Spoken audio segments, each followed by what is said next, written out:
On October 20th, 1962, 3 regiments of Chinese troops mounted a blistering attack along the southern bank of the Namkachu River in Arunachal Pradesh. And India and China remained in a state of war for 29 days. Then suddenly, on 18th of November, the Chinese, after taking Bomdila, declared a unilateral ceasefire along the entire border and announced withdrawal of its troops to 20 kilometers behind the line of actual control. The war had ended 55 years ago, but the friction still remains. And one of the main reasons was and is the 14th Dalai Lama of Tibet, guest of India and sworn enemy of the People's Republic of China. Since the war, every time the Dalai Lama goes on a visit to Arunachal Pradesh, China shows its deep displeasure. So going to Arunachal again on a visit beginning 4th of April, our person of interest this week is Tenzin Gyatso, the 14th Dalai Lama of Tibet. In 1947, when the British left India, there was no clear line that demarcated India and the territory of Xinjiang and Tibet. A sort of ambiguity prevailed over large tracts of land, and nothing would possibly have mattered if in 1949 the Communist Party under Mao Zedong had not seized power in Peking. The formation of a People's Republic in China was followed with an avowed objective of awakening the dragon after a century of humiliation.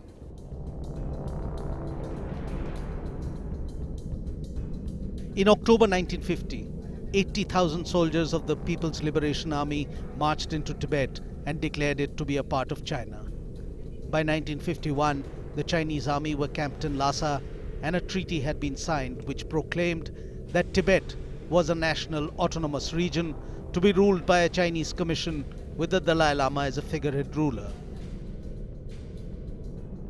And slowly, China began tightening its grip over Tibet, and resistance to its rule began to spread. By March 1959, the situation in Tibet had turned volatile. On March 10th, the PLA opened fire in the streets of Lhasa, and on 17th, it started firing mortars aimed at the Potala Palace.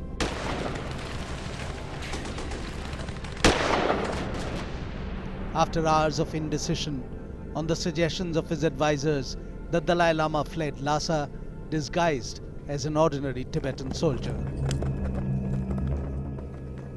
For the next 13 days, he and his small entourage fled towards India, pursued by the Chinese army. On 31st of March 1959, dressed in peasant's clothing, he crossed the Bomla from Tibet into Arunachal Pradesh and made his way to Tawang. The decision leaving Lhasa at night 17 March 1959 also is I carry mysterious ways of investigation. Then all indicated now right time to leave.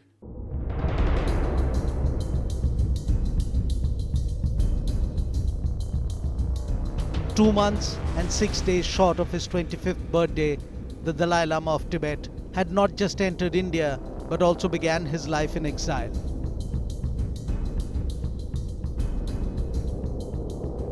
Following him came thousands of his supporters, crossing the McMahon line that demarcated land between India and Tibet. When the Dalai Lama crossed over into India, Prime Minister Jawaharlal Nehru granted him political asylum, and this was the final excuse that China needed to go to war. Our relation with India, not just due to current situation, but last 1,000 years.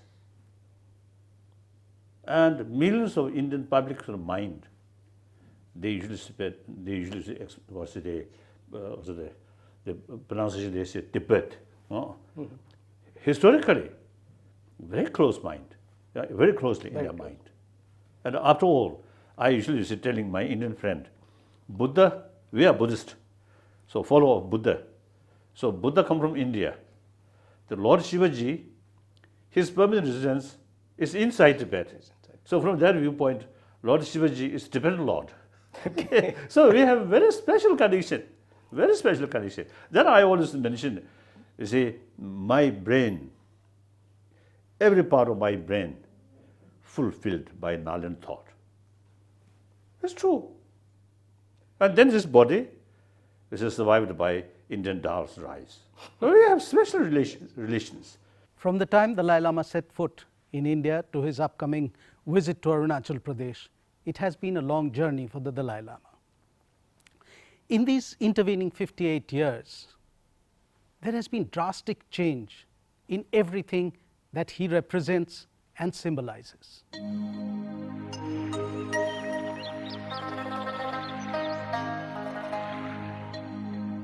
Born as Lama Thondup on 6th of June 1935, he was identified as the 14th incarnation of the Dalai Lama 2 years later.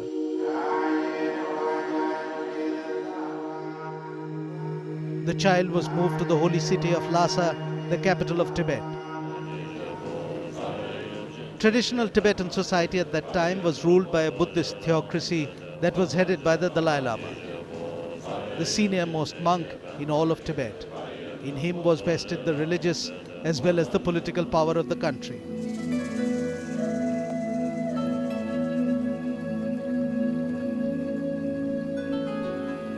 On 22nd February 1940, he was formally installed as the 14th Dalai Lama, taking the full name of Lobsang Yeshe Tenzin Gyatso.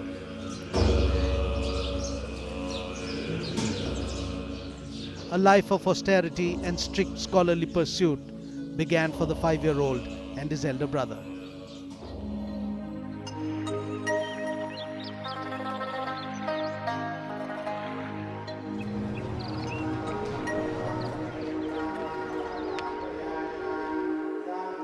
The young Tenzin stayed under the supervision of senior monks, training so that when he turned 18, he could take the responsibility of leading his people. Regents ruled in his name while he completed his training. For the next 9 years, as Tenzin Gyatso lived and studied inside the 1,300-year-old Potala Palace, there was no inkling of the storm that was brewing as another nation, more powerful and more conscious of its destiny, was forging a new identity for itself. By the middle of 1949, the People's Republic of China was ready to consolidate under communism all that had once been imperial in China. The 1950s were spent trying to placate China and head off a forceful military confrontation. In 1954, the Dalai Lama received an invitation from China to visit Beijing. Most Tibetans were against the idea, fearing for his safety, but Dalai Lama was determined to go, seeing it as an opportunity to be able to talk to Mao Zedong in person. Dalai Lama attended the first National Chinese People's Congress. He met Mao Zedong and was impressed by his egalitarian principles of communism. When I was in Peking, about six months, I had several meetings with Chairman Mao. Oh, at that time, Chairman Mao sort of recognized Tibet, cultured people, and in the past, very powerful nation. Now today, weak. So the Chinese people, now Han people, now came to help you. Once you develop, then we will draw, and it is then your turn to help us. Okay. And also I want to share with you, one occasion Chairman Mao asked me whether you have flag or not, national flag. And I told him yes. Then he advised me, oh, your national flag must keep beside the country's or say the flag. Oh, he gave permission. However, at the last meeting, Mao voiced his opinion about Tibet and its future under Chinese rule. Chairman Mao minced no words while saying, religion is poison. My first meeting Mr. I mean, Pandit Nehru in Peking. I see. One, the state dinner party, hosted by Choale. You see, we just lining. You see, with help of Choale, you see, come, Pandit Nehru come, and Choale introduce each person.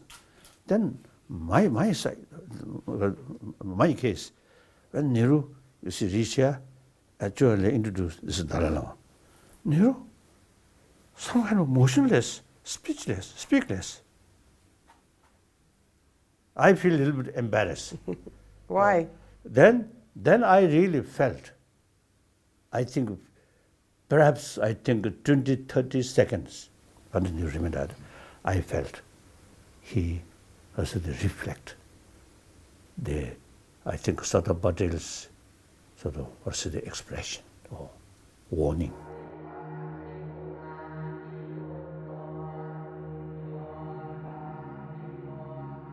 The Dalai Lama returned home amidst tense atmosphere and reports of Chinese authorities in eastern Tibet confiscating land belonging to monasteries.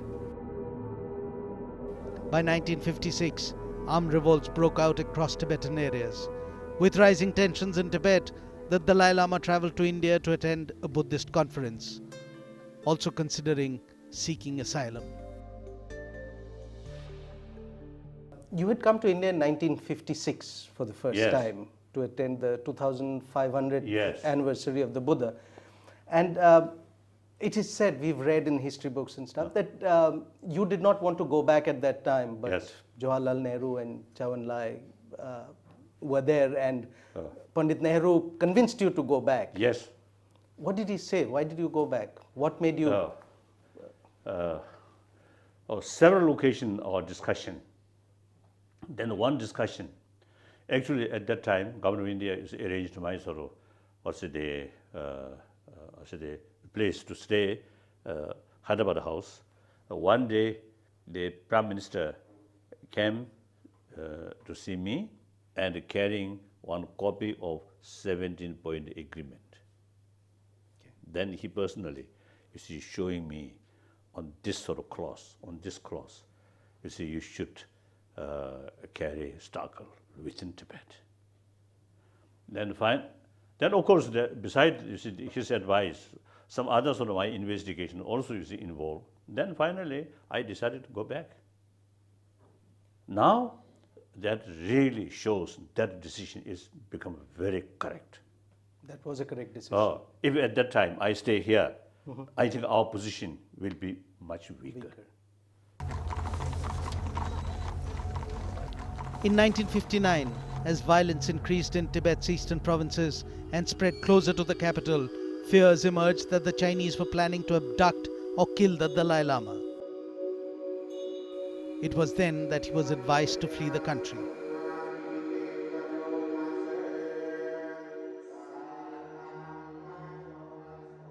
He has been living in exile since 1959, but he travels the world carrying his message of peace and tolerance. And he is also arguably the most visible symbol of Tibet's bid for autonomy from the People's Republic of China. All that and more when we come back from the break.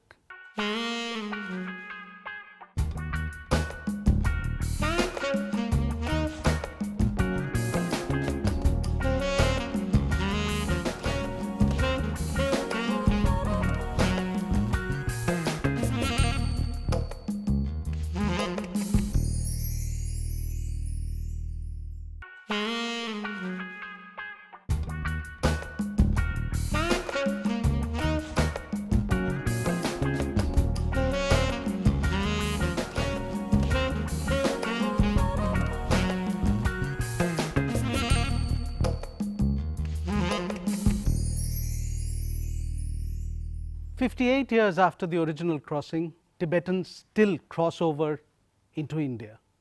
And they come because they want to be in close proximity to the person who they revere as the head of their faith as well as their nation. There are refugee settlements all across India in different parts, but it's along the Himalayas that the Tibetan refugee settlements have grown. because it is here that they find something closer to what they had left behind.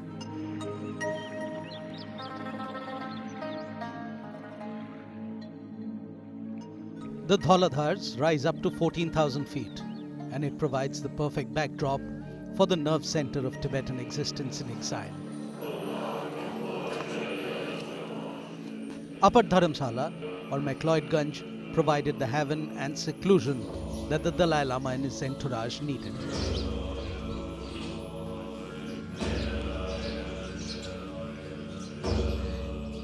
Situated at a height of 1700 meters, today the small town of Upper Dharamsala has a distinct Tibetan flavor to it.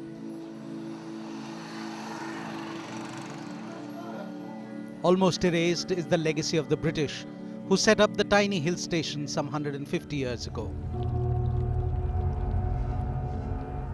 In 1963, the Dalai Lama presented a draft democratic constitution to formalize the exiled Tibetan parliament, which enshrined freedom of speech and beliefs. Since the beginning of 70, our sort of emergency sort of work for refugees and also education, schools, a little bit now settled, then we began to serious discussion. Then finally, 74, we decided, now sooner or later, we have to talk with Chinese government.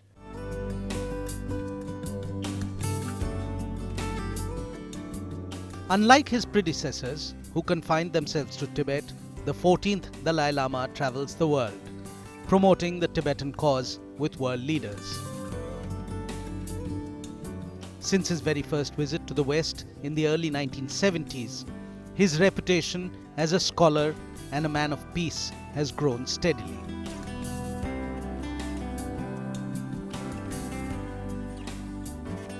A number of Western universities and institutions have conferred peace awards and honorary doctorate degrees upon the Dalai Lama in recognition of his distinguished writings on Buddhist philosophy and for his distinguished leadership in the service of freedom and peace.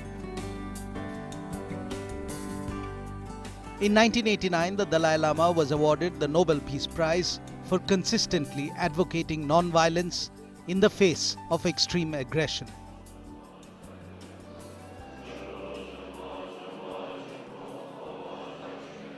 In the 1990s, in an effort to bring about a rapprochement, he modified the long-standing Tibetan demand of complete freedom to one of some form of autonomy under the Chinese.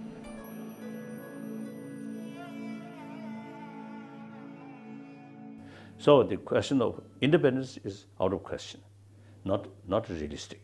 So we must adopt a realistic approach. So the best thing is try to seek meaningful autonomy. And not only autonomous region of Tibet, since we are not seeking independence. So therefore, within the country, the certain sort of right to autonomous region. This should have all the Tibetan sort of the area. The Chinese constitution itself is recognized within, I think, 4 provinces from Qinghai up to Yunnan.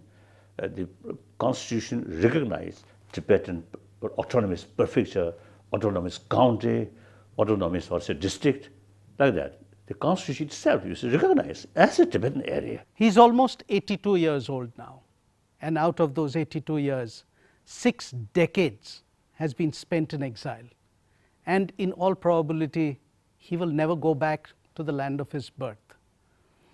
And there's also a possibility that there might not be a 15th Dalai Lama who would be acceptable to all. So this Dalai Lama, Tenzin Gyatso, he has put in place machinery that will carry on the work that he has begun. The Central Tibetan Administration, CTA, has various ministries and elected representatives. There is also a parliament that has 44 deputies directly elected by the Tibetan refugees from around the world. Since 2011, when the Dalai Lama proposed changes to the Exile Charter to remove his position of authority within the organization and devolve his political power to the elected leader, the CTA is headed by Lobsang Sangye. I'm outdated, I really feel. So I took the political responsibility, I think in 1950. Then around I think in 1952, 53, I set up reform committee to change these things. Then as soon as reach India, we start at once work for democratization. Then 2001, then I semi-retired position. We already have elected political leadership. Yes. Then 2011, now I totally sort of retired.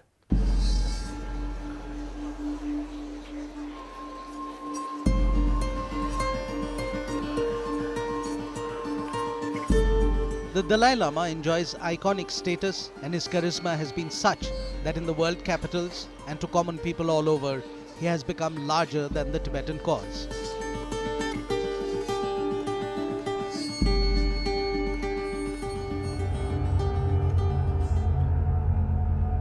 Consequently, China appears to be closely monitoring the movements of the Dalai Lama and has been protesting to every country which has received the Dalai Lama or given prominence to him. Not just that, the dragon's rage continues to fester against the Dalai Lama, and it keeps pressure on governments against hosting him. From time to time, China has also bullied civil societies and threatened NGOs with revocation of aid if they host him. Nonetheless, the Dalai Lama continues to be treated like a star the world over. I think deliberately, they know, many of them, they know we are not seeking independence. Okay. We are not separatist. However, you see, those hardliner, they simply do not want me return. Therefore, you see, they deliberately try to create impression Dalai Lama as a splittist. So then naturally, we are genuine splittist, then of course, they have certain right. Some of them, Chinese officials, describe me as a demon. Today, the aging Dalai Lama, in the evening of his life, continues to fight one of the mightiest of nation states in existence. He probably knows that what he wants for his people may not be viable in his lifetime, but his greatest gift to the movement would be the momentum that he has managed to generate.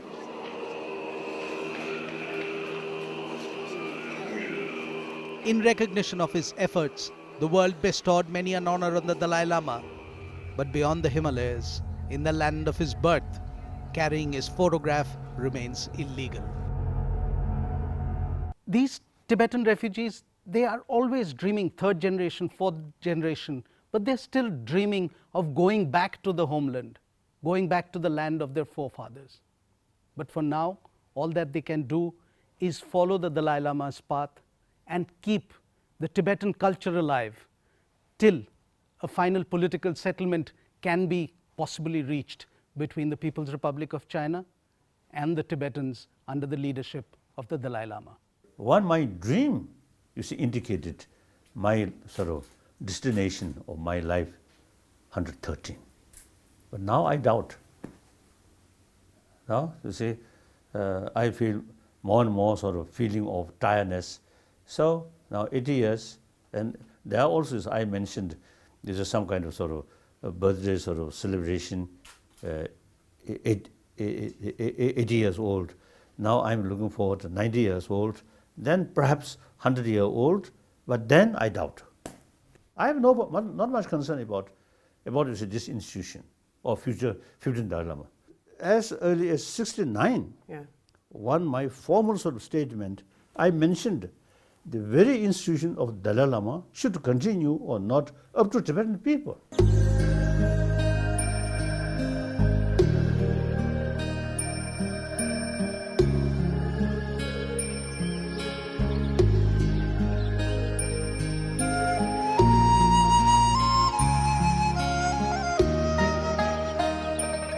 There may never be another Dalai Lama, certainly none like Tenzin Gyatso, who against all odds has kept the flame of the Tibetan movement burning bright for almost 6 decades now.